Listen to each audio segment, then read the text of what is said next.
Today's episode has been brought to you by Schedulicity. Lots of people come to yoga in search of healing, and as yoga teachers, we're there to guide their experience and help them in their healing process. But we are also only human, and over time, we may feel ourselves experiencing compassion fatigue or burnout that leaves us unable to connect with our students and perhaps even ourselves. Diane Liska joins me on this episode to share with us her expertise on how best to develop resilience to compassion fatigue and burnout, and how this relates to our roles as healers, particularly in relation to yoga-informed psychotherapy. If you've ever experienced times when you fall away from your own personal practice, I know I have, and you'll hear in the interview with Diane how I was talking about how strong and how good my personal practice was. And at the time that I'm recording this, I've fallen away for the last week. So it happens. Or if you're looking for tips on how to avoid compassion fatigue, this episode is for you. Diane also tackles polyvagal theory in just a few minutes in today's episode. And if you want to continue learning, next week, Dr. Ginger Garner goes more in depth on this topic of the polyvagal theory. Hey, I wonder if Diane and Ginger know each other. I'm thinking right now, I could connect them. And yep, that's what literally happens in my brain all the time. I love connecting people. I also love connecting to people. So speaking of that, welcome to episode 114 of the Connected Yoga Teacher podcast. My name is Shannon Crow. I'm a mother of 3, a yoga teacher, and a trainer and consultant working for yoga teachers. This podcast was created for you so that you can connect to information and inspiration every week and feel supported as you navigate the jungles of yoga entrepreneurship. All of the links in today's show can be found at theconnectedyogateacher.com/114. Before we meet Diane, let's hear our hot tip of the week from Mickey at Schedulicity, and this one goes right along with today's topic.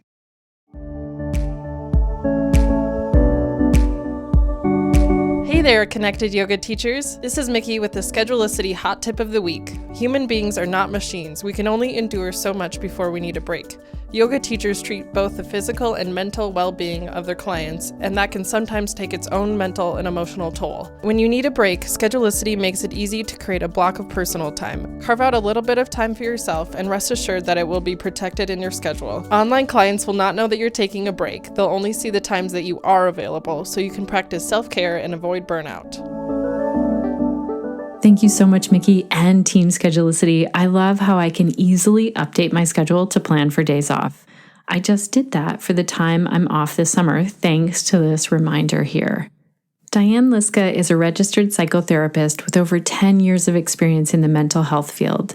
She specializes in the areas of trauma, attachment, and neuroscience. Diane became a certified yoga teacher in 2015, and I'm really honored that I got to be there as part of the team as a teaching assistant and witnessing her and many other people go through that training. Diane now focuses on combining her expertise in these two fields, yoga and psychotherapy, to help her clients navigate personal challenges and connect with their inner resources to cultivate wholeness, resiliency, and a strong body-mind connection. In her practice, Diane works with individuals, couples, and families to help them overcome the physical and mental challenges that they might face. She also provides consultation and education services to healing professionals, such as body workers, medical professionals, counselors, and yoga teachers, to help them develop responsible, authentic, and embodied therapeutic relationships. Here's something that I really love from Diane's website. She believes that the path of healing is personal, but that doesn't mean it has to be isolating. By blending self-inquiry with authentic human connection, Diane believes we as healers can forge strong connections with our clients and not only serve them in a better capacity, but also evolve our own professional practice. So let's dive in and meet Diane. Welcome to the Connected Yoga Teacher podcast, Diane. It's great to have you here today. Thanks, Shannon. I'm so grateful for you inviting me here to share some knowledge and also just in general for the community that you've been creating with the Connected Yoga Teacher. Yay. I'm so excited that our listeners get to hear from you today. First of all, I just want to get into your backstory of what led you to what you offer now. So, what came first, your psychotherapy or your yoga journey? To be honest, I think they both started around a similar time. I first found yoga early in my undergrad, which was a very heavy science focused, intense workload piece. And so I found yoga. My friend said, "Hey, why don't you try yoga?" Originally just as it'll feel good in your body, but almost right from the beginning, I knew it was more than just a body based practice.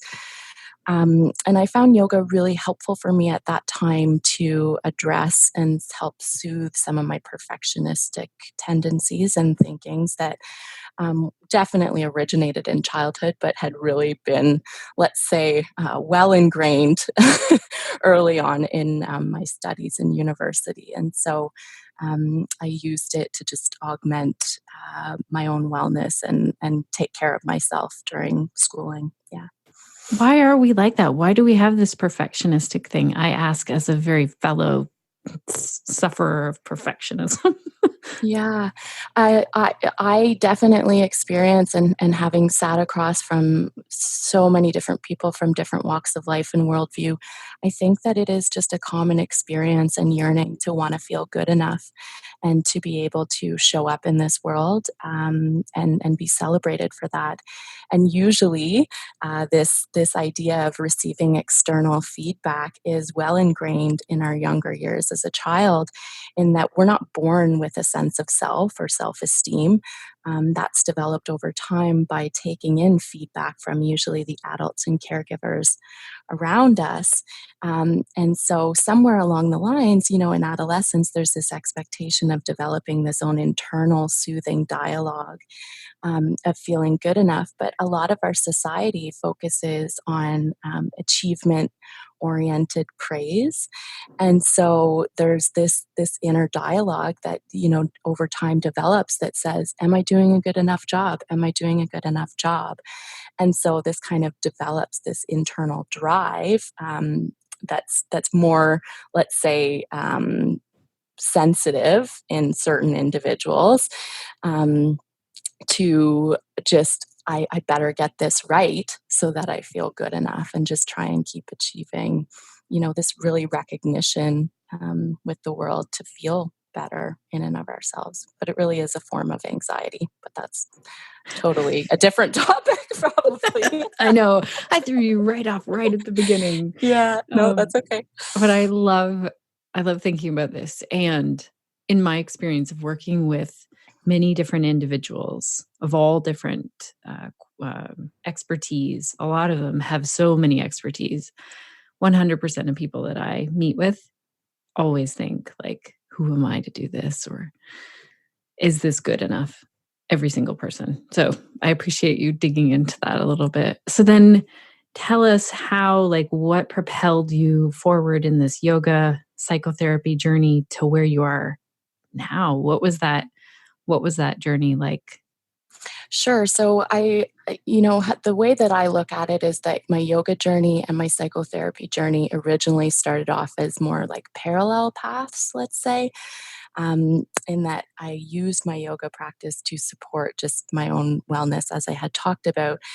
But in time, as I started to enter the field of psychotherapy, not just attend school and read books about it, and actually, experience what that was like, that was around the time that I was really deepening my yoga practice. And I recognized how healing it had been for myself, and just what a beautiful offering it was to give to myself. And I wanted to be able to share that with others.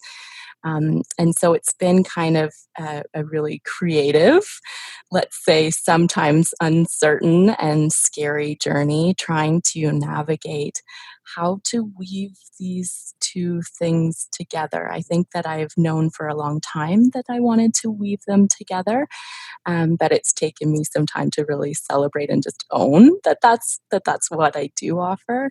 And now, that is what I'm offering, and it's beautiful, and it's been so well received by my clients. So it's great. So what do you call what you offer? If you meet up with someone at a party and someone always asks, what do you do? How do you answer that? Yeah, so this honestly, I knocked my head against a wall for about 6 months, as you somewhat know. Um, and I ended up settling on yoga-informed psychotherapy because really, first and foremost, what I do offer is psychotherapy. That's what I'm trained in. That I'm regulated by the College of Psychotherapists in Ontario. And I use yoga, and not only yoga, but other somatic or body-based therapy practices to weave into this work of psychotherapy. So it's different with every client that's in front of me, and I'm just loving it right now. It's exciting, and I get to be creative, and yeah, I'm really interested and looking forward to the future and seeing where it will land. And I know that you specialize in working with a lot of people who are, how do I categorize? What would you say is the majority of people that you work with? What Yep. what sets Yeah. them apart? Yeah. So I would say my areas of expertise in the mental health field are complex trauma and attachment and nervous system regulation. Okay.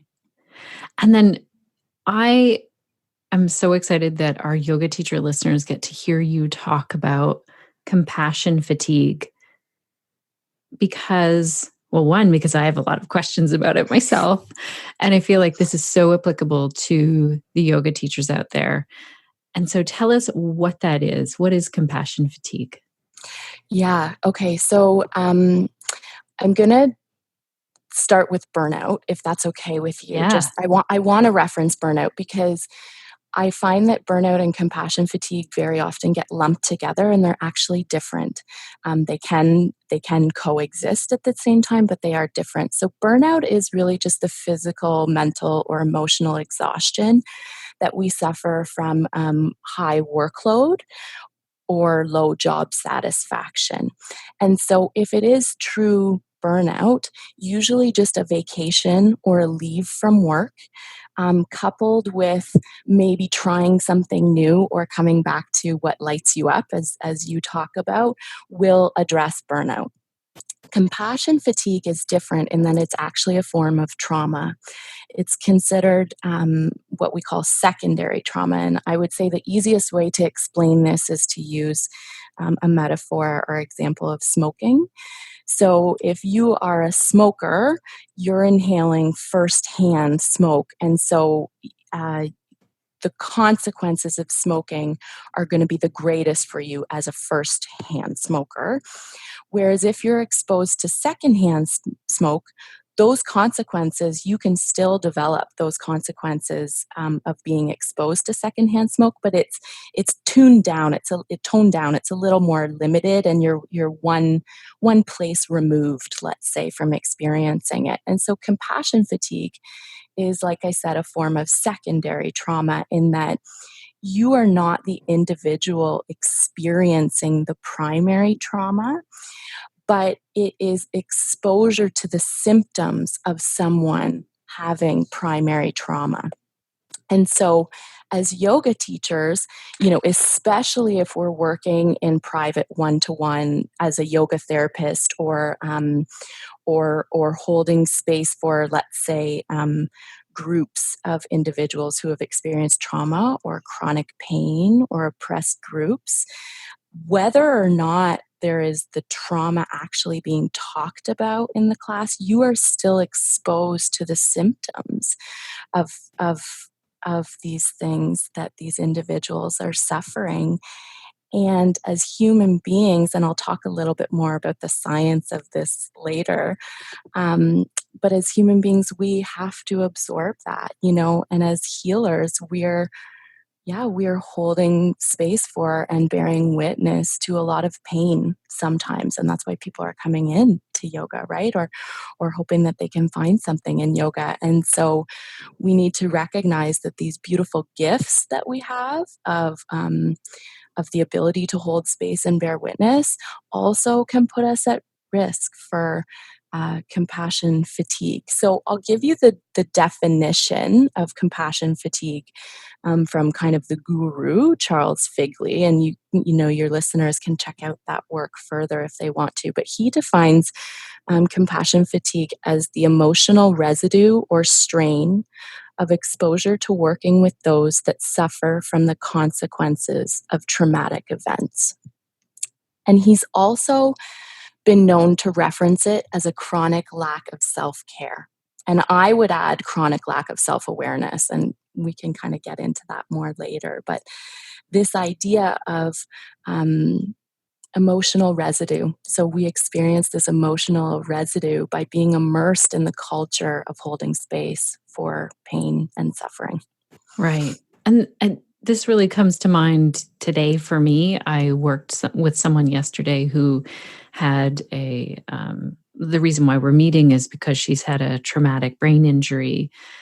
So she already has the trauma of a car accident and then her therapy. And this has been years and we're working with that. But then she came in yesterday so upset about a sudden family crisis. And of course she's going to come in and tell me about it. And then I know that she has a team in place of other people, but I'm still there with her. And I was very moved and then woke up this morning thinking, I wonder how she's doing, like right away. I'm still in that story with her. So tell me what I love how you brought in the awareness piece. Like I might be aware of that, but how might I not be aware of it? Or what does it look like? What are the symptoms of this compassion fatigue? And then sort of how do we not let it bring us right down? Sure. So how I reference burnout is, mental, emotional, physical exhaustion. And so I like to think of compassion fatigue as all of those things, but also starting to see exhaustion of the spirit in that it ends up feeling like a burden to care or attune to other individuals. Now that might not manifest in a feeling like a burden to care for our clients. We might still be giving it 100% with our clients, but is it costing us somewhere else? So maybe in our relationships at home or with our family. So just starting to be mindful of that. The first thing that I do want to say, though, before I get into the symptoms is that it's important to know that compassion fatigue is a result of healthy working physiology in the body. Okay.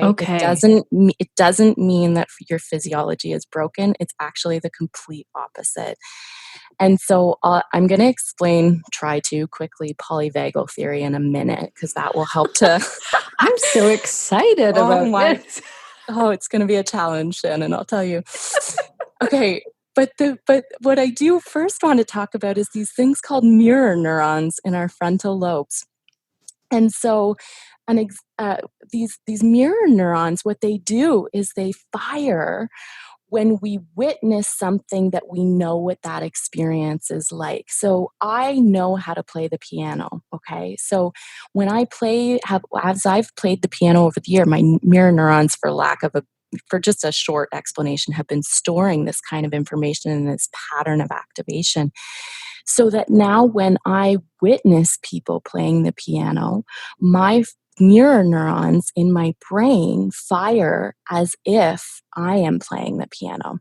This is really important in understanding the science of empathy or compassion, in that when we witness others in pain, our brain, these mirror neurons in our brain fire, helping kind of making us experience their pain. So it's not just we're witnessing the pain, we're experiencing the pain at the same time because of these mirror neurons. Okay, so now let's get into polyvagal theory because I could just give you a list of symptoms, but I find that people retain the information much better if they just understand kind of just the science or the platform behind what we're talking about. And so our nervous system is split into so our autonomic nervous system is split into our parasympathetic and our sympathetic nervous system. And for the longest time, we thought it was just on off or one or the other. But Stephen Porges developed polyvagal theory, and which is a brilliant, brilliant theory. And basically, the defining piece of his theory is that there's two pieces to our parasympathetic nervous system.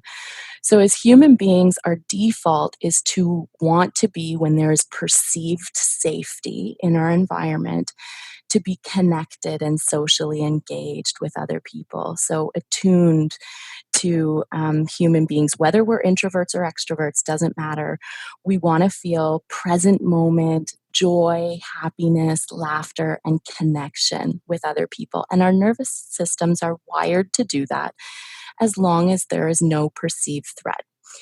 If there is a perceived threat, what happens is our sympathetic nervous system activates and takes us into fight or flight, which releases a surge of chemicals or stress hormones, let's say, to help us literally fight our way through the perceived threat or run away if we don't think we have enough resources. So fight or flight system is actually really healthy, but the challenge is it's not meant to be on long term.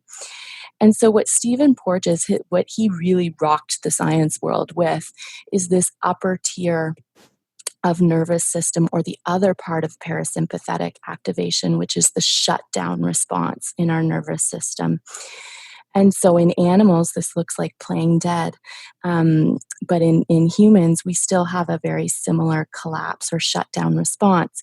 And so if we experience a significant trauma, it can take us into this freeze or shutdown tier. Mm-hmm. But what we also can see is with prolonged exposure to stress over time, so just incrementally accumulating over time, we can end up in this collapse shutdown response, which looks like shame or depression or those kind of things. And that is a pathway to compassion fatigue. So compassion fatigue can be hard to notice because it's a very slow, usually, accumulation of stress and compassion fatigue symptoms over time. And so the symptoms of compassion fatigue are being in fight or flight and slowly transitioning into the collapse response. So fight or flight, what are you going to get? You're going to get long-term anger, aggression, or anxiety, hypervigilance, sleep problems. And then when we start to come into this shutdown or collapse tier, this is where we see symptoms of depression, shame, withdrawal, isolation, numbing behaviors. That's a big cue too. And numbing behaviors doesn't have to just be through drugs and alcohol. It can be numbing yourself scrolling on social media or Watching shopping, Netflix. watching Netflix. Basically, any activity that you can do mindfully, you can also numb yourself with. Right. And so yeah, that's kind of this cluster of symptoms that we start to see in compassion fatigue, which is very similar to the symptoms of trauma because it is a form of trauma. Right. Okay. That, So a few things here that I want to pull out of this. I love how you said it's like secondhand smoke. yeah. And then it's slowly over time. Mm-hmm. And that also this is part of our normal way that we're wired. It's not like if we experience compassion fatigue, that along the way we've done something wrong. This is the way our brain is wired. Like my kids make fun of me when I watch commercials and I start crying because I feel empathy towards, like, if someone is crying or if there's like this joyful moment, it brings up the joy in me. Is that mirror neuron response? Is that what's going on there? It's a combination. Well, when you're watching that movie or that show and you are crying, absolutely, your mirror neurons are definitely factoring into that. it's more complicated than that. I don't doubt that there's a part of your personality and your ability to attune to individuals. But yes, let's just say, for simplicity's sake, your mirror neurons are definitely, supporting that response. Yeah. Okay. So then, say, for instance, I'm thinking of a friend of mine that I know who's a paramedic and is put in situations of trauma and stress and watching other people in trauma and stress every day of work. And that's where you're saying, this normal way of connecting and that empathy slowly, like I kind of visualize it as like it's collecting, it's kind of sticking to us. Do you have any? Yeah. Yeah. Yeah, so just like Charles Figley mentioned in his definition, it's residue, right? It's this slow buildup of residue over time. So it might be a gross analogy, but like the residue that builds on your shower, right? Or Right. in your shower, it slowly builds over time, and you need to attend to that, or else things are going to get out of hand. It's the it's the same. Gosh, I wish I had thought of a better analogy ahead of time, because that's kind of gross. But It isn't. it's It's the like same hard idea. water Yeah. residue. No, I think that's a great one. And then what I would always do is think, like soak my shower head in vinegar when I lived in a house that had hard water. So it's kind of like we need to know now how to be aware of it. Like, how do are we able to see this if it's really slow and over time? Uh, so there's definitely some things that I recommend to do in cultivating resiliency. Absolutely, that we can do over time to take a look and really stay into this. And just come back to this shower head analogy. How long are you going to spend cleaning your shower head if it's had 3 years of hard water buildup with no attention, right? Right. Whereas if you do it a little more regularly, it will be much easier, and you'll probably be able to keep the shower head for a long time, right? Right. Versus it needing to replace it earlier.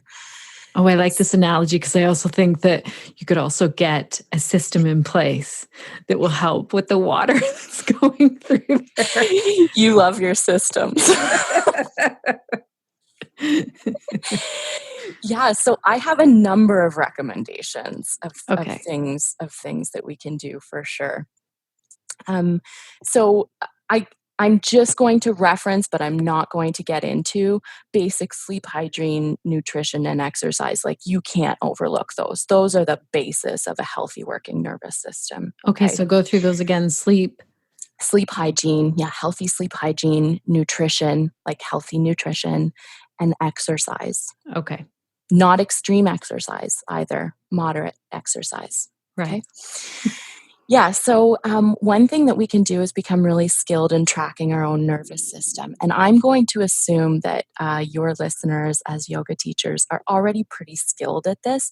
Noticing when our breath starts to change, or when our muscles start to tense up, or we're having a pattern of holding or body armor somewhere coming up in our body.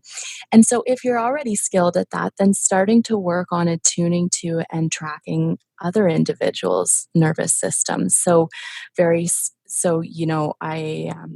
there's a number of clients where when they start to get stressed, they'll still talk and kind of pretend like everything's all right, but they'll become quite rigid in the shoulder and neck area, for example. Or, they'll cross their arms to maybe protect themselves, or to set a boundary without words. Or their gaze will start shifting, or just those kind of things. So becoming skilled and also tracking regulation in other people's bodies. And then what we really want to work on is building this skill of what we call dual awareness. And so what this is about is holding awareness for both our bodies and our experiences, and our clients' bodies and experiences at the same time. So, there's I read this beautiful article one time, and it talked about 3 different ways that you can support or engage with another individual in a therapeutic relationship. And that's fixing, helping, and serving. And so fixing is like, I have all the answers and I'm just going to come in and fix you because you're broken. And not only is that not effective or healthy in the therapeutic relationship, it's a fast one-way ticket to compassion fatigue, to be honest.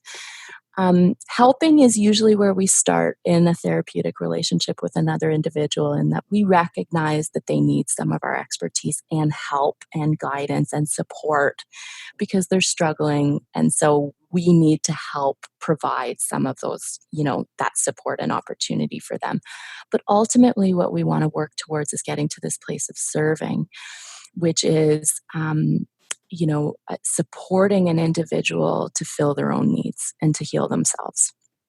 That's where we want to get to. Right. And so when we build dual awareness, we are not jumping in and saving a person and just focusing on their experience. We are very quickly going between their experience, our experience, their experience, our experience. And so we're checking in, how is their experience? Do we need to attune in a different way or to support them in a different way? But at the same time, how is my experience? If I'm starting to feel dysregulated in my nervous system, like I'm losing my breath, that might be a perfect moment for us to return to breath together, right? So just focusing on the other person is not helpful.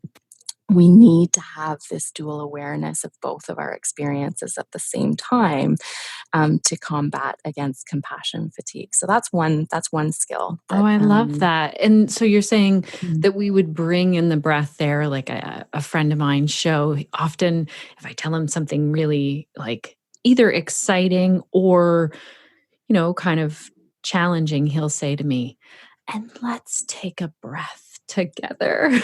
It works. Yeah. Because this is the basis of what we call co-regulation. And what that is, co-regulation is a tool that we use where we use somebody else or ourselves to help a client learn to regulate their own emotions. That can only be helpful if we know how to regulate our own experience, right? And so, absolutely attuning to this. Is that what it would look like? Can you give us an example of if you started to notice that you were holding, what would you say then when you're working one-on-one with a client? Well, I feel comfortable in saying, I'm noticing that my breath is getting a little shallow. Do you mind if we breathe together to I love return that. to breath? I feel comfortable in bringing in my own experience to like that. If that feels a little vulnerable to individuals, then they can just say, I wonder if this would be a really good moment for us to breathe together, just to return to breath and just do it together, right? And we're going to talk about why connection or doing things together is so healing for both individuals. Okay. Amazing. Yeah. The other thing that I want to talk about just really quickly is this concept of compartmentalizing. Like, even when I was in school initially, you heard, you better be able to compartmentalize to do this job. And that never sat right with me. I was like, that feels a little icky to me. I don't like that. The good thing is that the current science and literature is against that. So yay. The science and research is really clear now that one of the best ways to combat against compassion fatigue, or just to build resiliency against this, is to be present and embodied and attuned to the other individual across from you and feel your emotions as they arise. So you're not going to bawl, obviously, when your client's telling you a really difficult story, but it is okay to share a tear or a little smile or a face that just, shares empathy. And social engagement, when we meet each other face to face and we make eye contact and a smile comes across our face, or we share a laugh, that is, remember back to polyvagal theory, that is social engagement, which is the rest and digest part of our nervous system, where we feel safest. And so that's the furthest away from the shutdown or collapse response. So literally, when we engage in authentic, embodied, present moment connection, we are bringing ourselves down from the stress response, and we're helping the other individual come down from the stress response. So it works for both. Right. Oh, I love this. And So just to clarify with the compartmentalization of this, is that when we're face to face with someone, like dealing with something? Or I said to my kids the other day, okay, there's this thing and it's kind of this drama piece that's going on, and I'm going to give it 15 minutes and then I'm going to start work because I just can't. I want to be busy. Is that what I'm trying to do? Okay, so you already intuitively know this, Shannon. Okay, so the part of compartmentalization that I think is totally healthy is setting healthy boundaries of time or attention. In that, when I'm at work, this is where my attention is, and when I leave work, I'm now going to attend to my family, and setting that clear, healthy boundary. Do you know what I mean? So that it's not just all work 24 hours around Right. the clock, or all care or concern for somebody 24 hours around the clock. However, what the part of compartmentalization that I don't think is helpful and goes against this research about connection is having this kind of veil or guard between you and the other human being that's suffering. Right. Yeah, Right. that is counterintuitive to Okay. what I think, we're looking for in a healing, responsible therapeutic relationship. So, some of my other suggestions would be to maintain your own personal practice. I don't know if anybody else has experienced this, but it seemed like as soon as I did my yoga teacher training, I kind of fell off of my own personal practice for a little bit, and then the need to come back to that. But also remember how important it is to be embodied. So remember when I said that anything that you can do mindfully, you can also do as a numbing behavior. And so if you're having an hour-long physical asana practice, let's say, where you are somewhere else in your mind, in my opinion, you are reinforcing numbing in your mind and body. And I would rather see a 5-minute practice of embodied, present, mindful movement that will be more healing and nourishing for you than an hour-long disconnected practice, if that makes sense. It makes total sense. I feel like I've been tracking. I have a yogi's journal, and it asks me for 2 things that I did well in my practice and 1 thing I can work on for the next time. What I love is that it's 2 to 1. It makes me think of more that I've done well. Um, and I really have been tracking my focus. Like, that's mainly what comes into that. Like, what could I work on more? And sometimes I trick myself into doing my morning practice. I'm like, okay, you can listen to podcasts all the way to your yoga mat. And I'll even let you listen to podcasts for the first 2 poses. And then you got to dial it in here. So it's interesting how we can take something that's supposed to be really mindful and make it not. Yeah, and that narrative of doing more and being more, right? Like that's really, this is a different topic probably also, but that, what's that serving? That's probably serving the ego, and that's, a trip again down like disconnected or disconnected lane, right? Yes. Yeah. over time. Yeah. So but it's really good that you can witness that, right? That you have that awareness, because that awareness is key. And so for me, I believe strongly that there are 2 really important facets in what I call responsible healing, and they will also protect against compassion fatigue. And the first one is self-care. And so self-care has to be accessible, regular, and embodied. Okay, so a trip to the spa once a month, I don't include that as self-care because it's not something that I can access at almost any time. Maybe 5 minutes of listening to music that I love and being present in that. That is more what I'm looking for in the lines of self-care, and it's very personalized. Right. But yeah, as long as it's accessible and you can regularly do it like daily and be embodied while practicing it. And then the other thing is self-awareness or self-study or swadhyaya practice, right? In that knowing knowing our story, knowing our narrative, knowing our reasons for becoming a healer. And I don't just mean because like this feels good and I was meant to do this. I mean your real reasons for becoming a healer. Be really honest with yourself because you became a healer because it filled needs for you in some way. I'm just going to be honest and give you that little nugget. So true. And so knowing that, because when we talk about attunement and co-regulation and dual awareness, we really need to check in with at that same time, whose needs am I filling, right? When I'm working on this. And it's really about equanimity and balance in that we don't want to come in and just fill the other person's needs. That's fixing, that's imbalanced, and that's unhelpful. And we definitely don't want to focus on filling our own needs inadvertently in the therapeutic relationship because, to be honest, that's harmful in the therapeutic relationship. So our responsibility is to be able to find this balance in kind of taking care of our own needs outside of the immediacy of the therapeutic relationship. So by implementing self-care and working on these other strategies to cultivate resilience, and then also supporting our client in their ability and improving their opportunity to learn how to attune to their own resources to fill their own needs.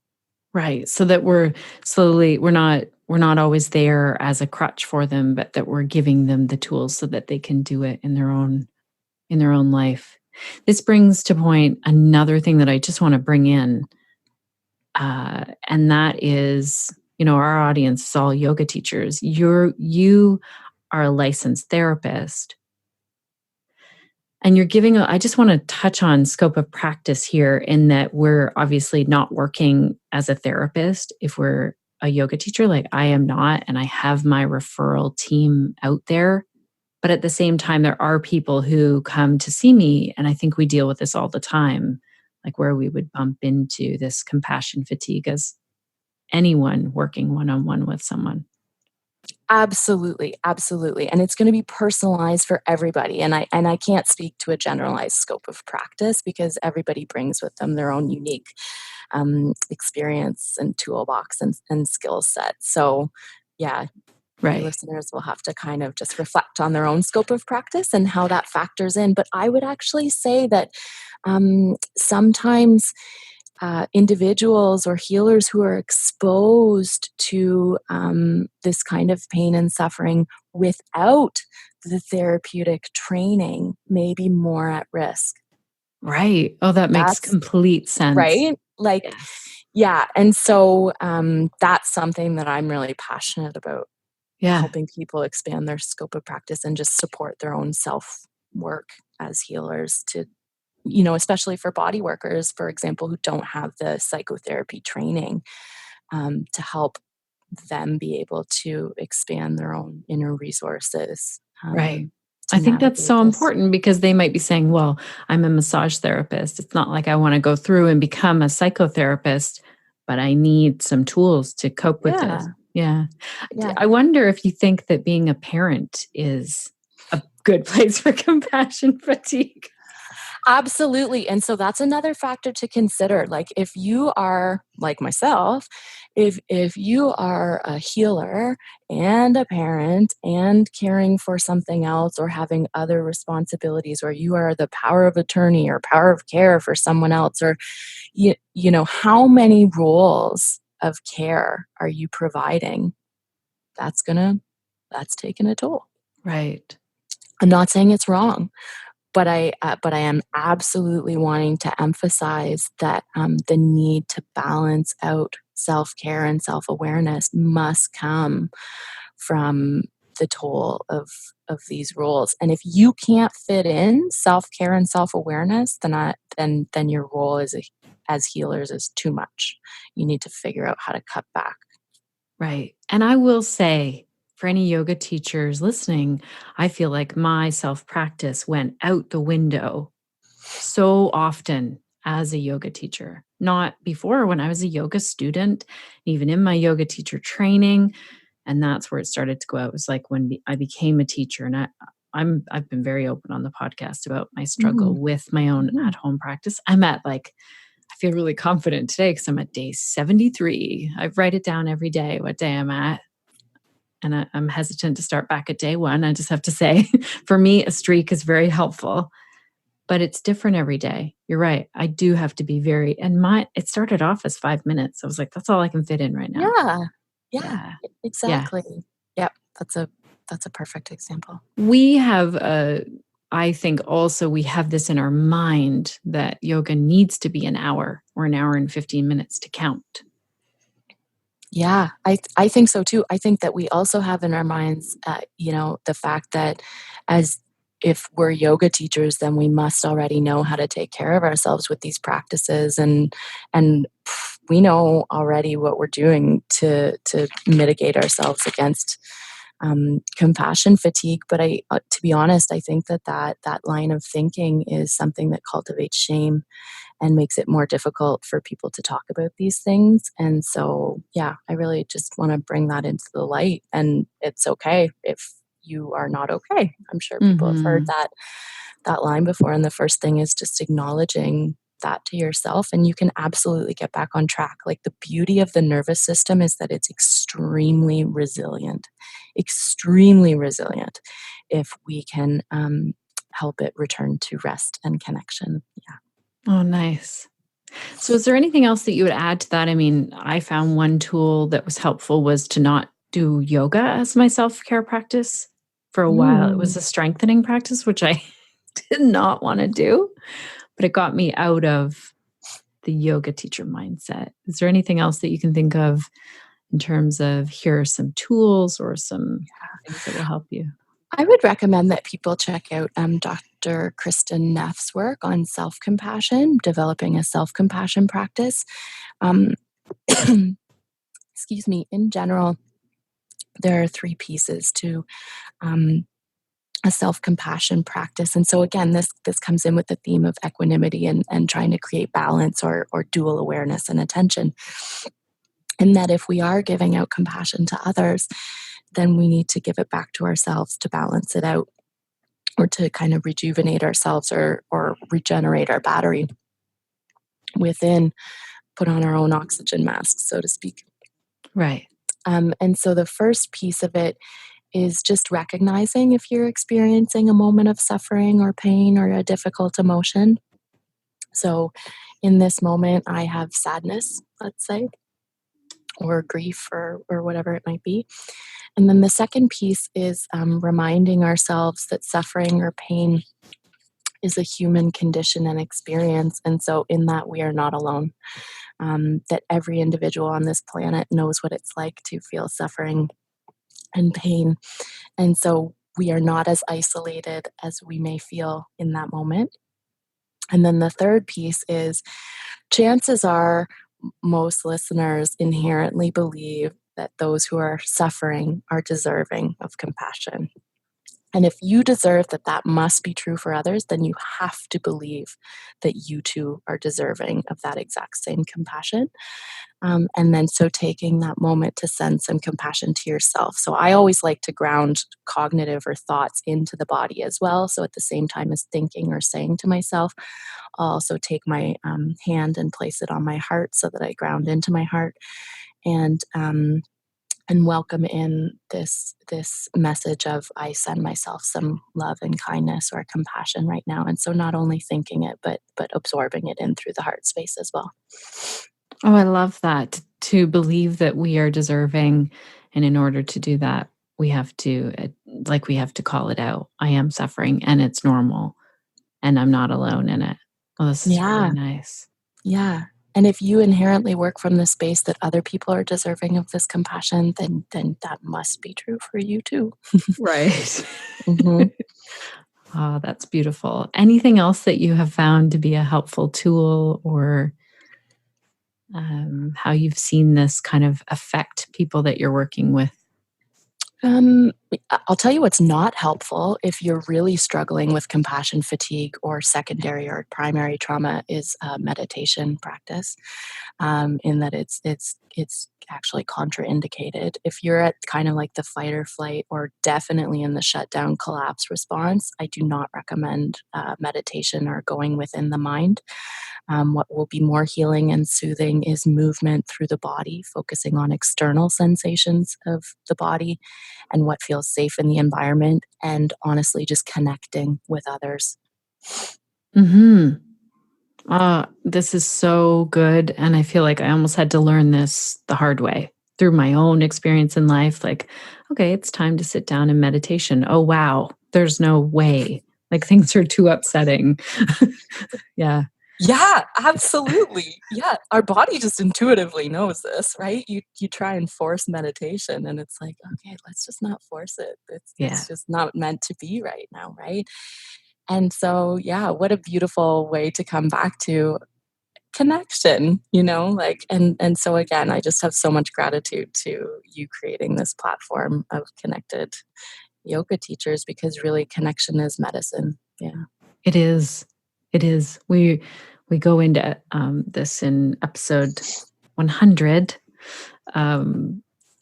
about connection and how we're not always working towards that, sometimes online or in different circles or in the yoga world, and yeah, how important it is. So I love that you bring it into this whole thing. Also, I love how you said meditation is contraindicated in those times and it's not helpful, because just to say again, often we think, well, the cure for stress is meditation, but it's not.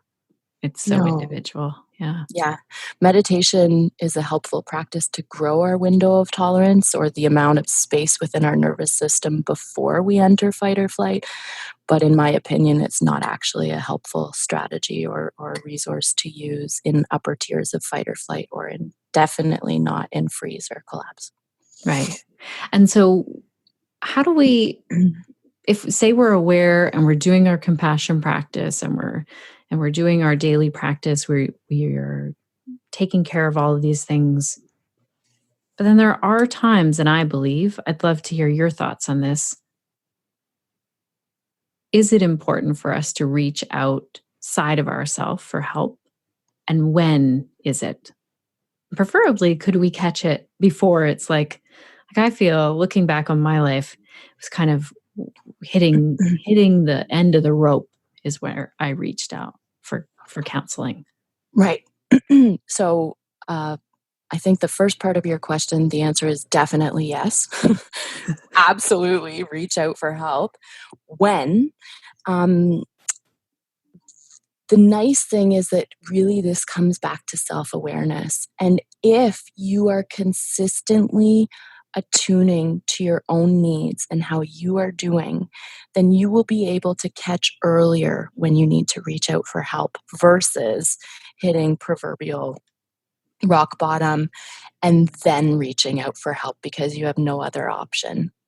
Right. Does that make sense? It does. And I want to say too that the argument I would hear from yoga teachers the most is, well, I have a self practice, so I don't need help outside of myself. What would you say to that? I'd say they might be right. They like, I believe that every individual gets to set their own terms of wellness, because at the core, they are their own experts. Right. And so I don't know. It's hard to answer that question, because I think some people might authentically feel that because they really are doing well and they really do have a great self-care practice. And if that's the case, like, rock on. And for other individuals, if that statement is made out of ignorance or trying to placate ego, then they would probably benefit from some support. I've never really had somebody come see me, whether they were struggling with mental health or just personal growth, and say, like, that was a huge waste of time. You know what I mean? Right. Like, even if they didn't need any more support long term,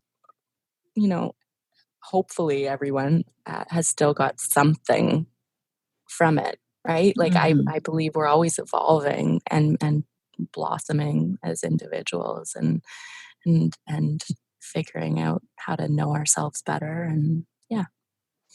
That's amazing. I know that I've heard different people say, like, who should I go see when I need help? And I've heard people in our community like come up with your name right away. And I'm really excited about the work that you're doing and how you're supporting a lot of people in our immediate community.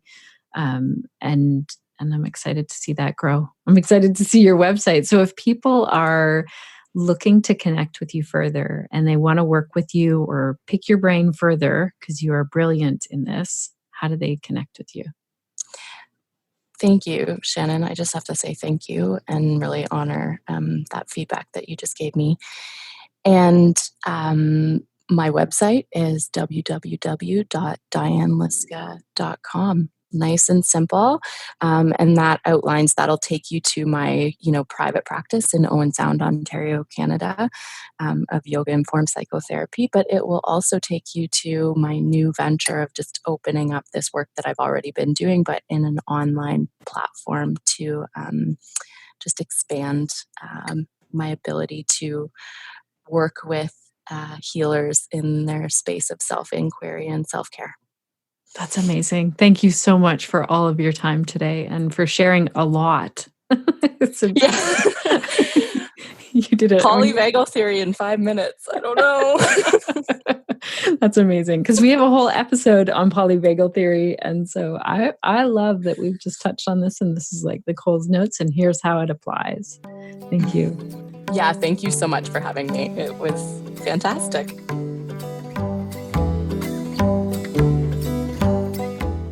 Thank you again, Diane, for all of this amazing information and for really packing it in. I know that you love to learn so much about how we can work as healers, as healing professionals, and also that you love studying the brain and how the body works and how we can integrate all of this to really help us as yoga teachers. One of my key takeaways in this episode is that burnout is not the same as compassion fatigue. And that was a real question in my mind. And I love that Diane said that they can coexist, but that they are different. Also, one key takeaway was that Diane said we can do any activity mindfully, but we can also do that same activity to numb ourselves. Diane really did so well at tackling the polyvagal theory, and she did an amazing job of explaining it so well in such a short time, the kind of Cole's Notes version of it. And next week, as I said, we're going to learn more about the polyvagal theory from Dr. Ginger Garner.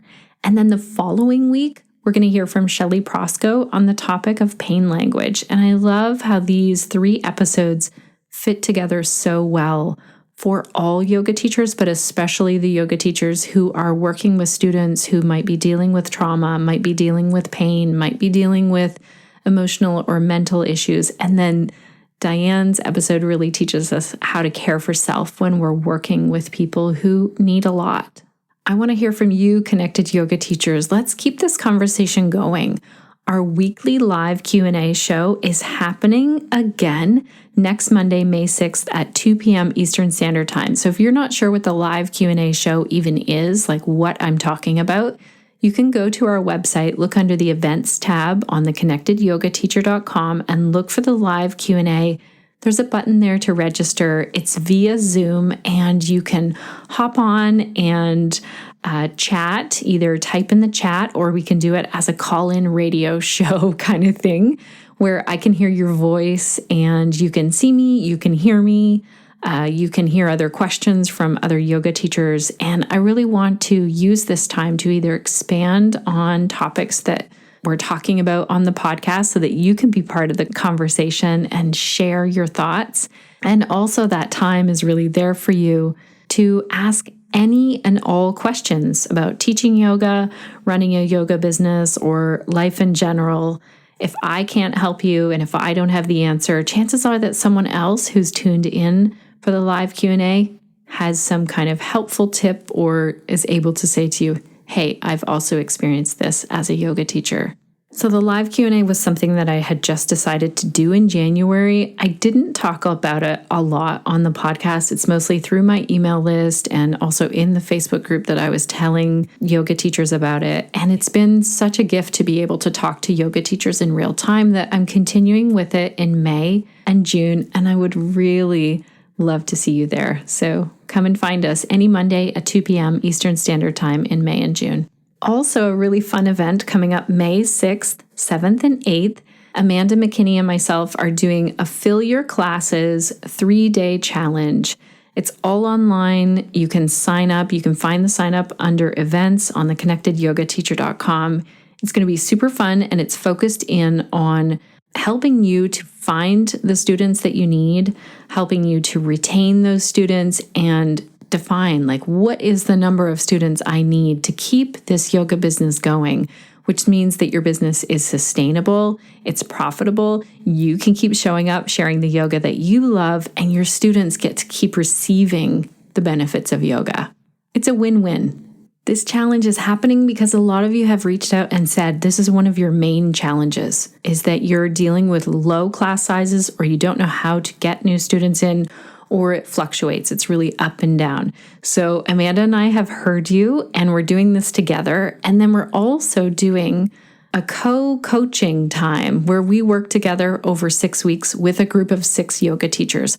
So that also you can find out about that on the website as well. Another event I'm doing in person is Yoga for Pelvic Health in Meaford, Ontario, November 2nd and 3rd. I'm super excited about that. And you are going to hear about a really exciting event also soon. I can't tell you yet, but stay tuned. So all of the details, all of that stuff is on the connectedyogateacher.com website. And if we can't meet in person, there are definitely ways that we can work together one-on-one or in group coaching. So let me know. Reach out to me at any time. My email is shannon@theconnectedyogateacher.com. I want to say a special hello and thank you to Robin Holder, who left a review for us. Robin says, for anyone wanting to refine or deepen their knowledge of the art of teaching yoga and the mechanics of the business of yoga, this resource is essential. I have learned so much since listening to the weekly podcast, and I am extremely grateful for this supportive community. Thank you so much, Robin. Your review means a lot, and it also helps other yoga teachers to find us. So thank you for taking the time to do that. I am super grateful for you, Connected Yoga Teacher, for taking the time to be here. Your time is valuable. I know you're super busy and life is busy, and it just means a lot that we're hanging out together and that you're maybe not feeling as isolated as a yoga teacher entrepreneur. I'm also super grateful for our team, Samantha, Suzanne, Crunch, and Cindy, for making today's episode possible and for doing so much else behind the scenes at the Connected Yoga Teacher. Okay, dear friend, it is time for me to sign off. So I want to know, what will you be doing this week to stay connected to yourself, to your yoga practice, and to your community so that you can share the yoga that lights you up?